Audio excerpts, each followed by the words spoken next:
सोनुष पप्पा काय आपण उभे उभे मारायला जाऊन येऊ. या पाय तू जा जाय तो पायानं वापस या जाय.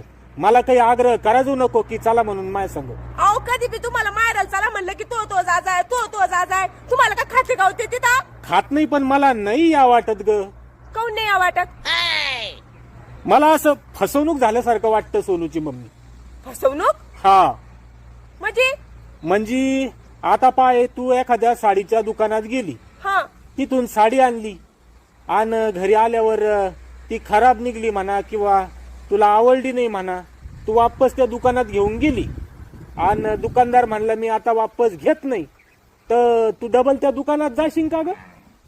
सांग ना मला, खरं सांग, जाशील त्या दुकानात? मी कशाला जाईन त्या दुकानात. म्हणजे मग एवढे पैसे गेलेले राहील आणि ती साडी जर घरी आल्यावर खराब निघली आणि मी जर वापस करायला गेलं त्याने ती वापस घ्यायला पाहिजे ना. आणि जर त्याने वापस